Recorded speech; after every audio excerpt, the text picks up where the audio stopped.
This is kind of past my bedtime, but here I am, phone on the ground. Okay. Um, I was thinking about a lot of things, and I googled the term savior complex right now. We all know what it means, right?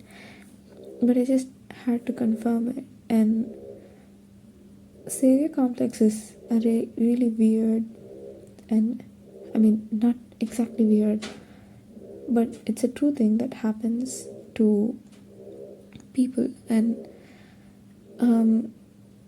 savior complex is not something that should be romanticized or anything, but I do think that a lot more people have to step up and try to be saviors, or have something rooted in empathy. Savior complex is also rooted in empathy, but I think most of our actions need to be propelled through empathy.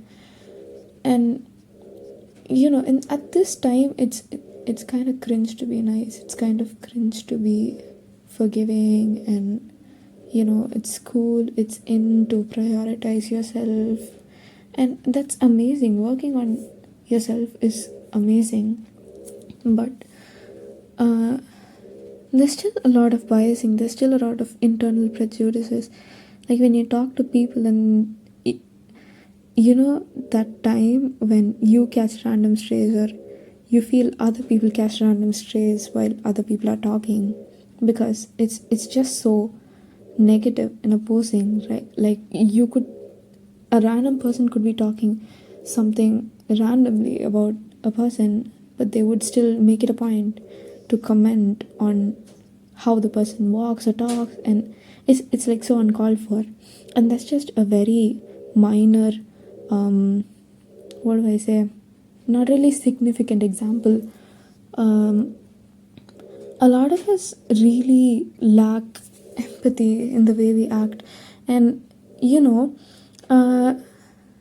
it influences how society as a whole is built. And it's just obvious stuff, right? It feels like I'm regurgitating stuff that should be known by everybody at this point, but see, my point is, we just really need to help people. And I know this is a very detached take, because people live in really different conditions. What might be suffering for you might look like privilege for me, or what might be suffering for me might look like privilege for you. And it's a lot of whole lot of different sects of society. And okay, let's try to rationalize subjective experiences.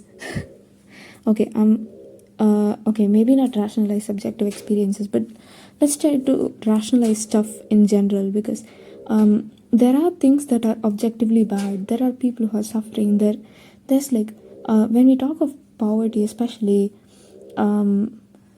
it's though people just off when they want to talk about bad stuff, they're like, oh my god, there's poverty. But there's people who are living through those experiences who don't want to be viewed in that lens. But then again, there are a lot of people who struggle to eat even 2 meals, or even a singular meal a day is difficult for them. So in hopes of trying to equalize, we need to equalize them, not the perspectives that they have. You can't just ignore the suffering they go through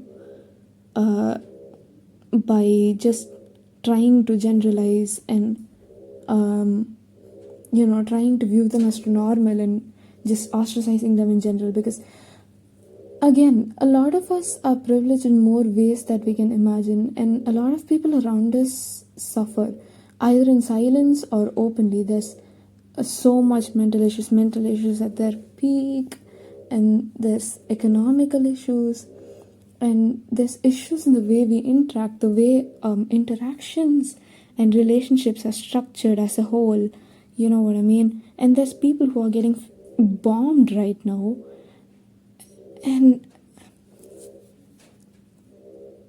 a lot of stuff like this, uh, you know, some things can be healed. Talking to your friend, letting them vent, and all that, you can control that. But a lot of situations like extreme political stuff, uh, that world governments are in charge of making or breaking, those stuff just seem so far-fetched. And the the point is, individual people have so much influence when united together. So we have to change and be a lot nicer, be a lot kinder.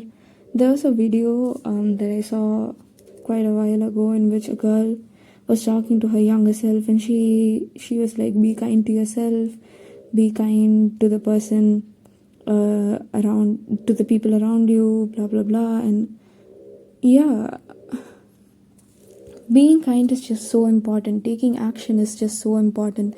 These are random terms, random concepts, but then when we implement them in reality, we just have to be better people, yeah.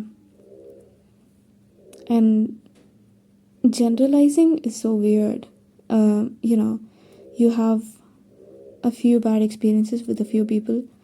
I don't know, I just see that with girls and boys right now. You just have a few bad experiences with girls and you're like, I hate all girls, they're all blah blah blah, they deserve to D word.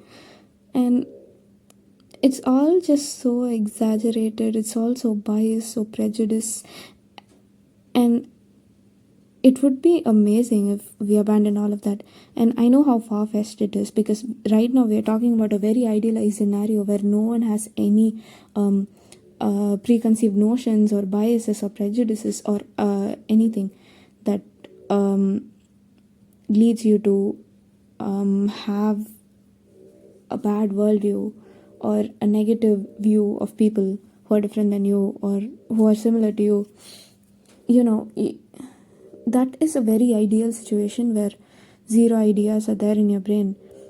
I get it, but we can work in order to weed out all the bias that's inside of us every day, and just striving to be better, striving to be kinder, and not just having these as randomized stuff, concepts that exist in our mind, and instead implementing them and spreading awareness. All, you know, a lot of spreading awareness is termed as woke right now, but at the end of the day, you're going to be a nameless corpse. Yeah, so you know, living can be painful and difficult, and there's a lot of stuff that you can get sucked into. You know, you can just go into whole rage, you can just work your entire life, you can have so much going on in your life, but then again, the suffering that you feel is the same suffering that others feel. There might be different reasons for it, but suffering is suffering, and it's throughout all humanity unless you are enlightened. So as long as you're alive, is suffering, yours and others, at the expense of no one. And how you implement that, that is personalized to you and you only.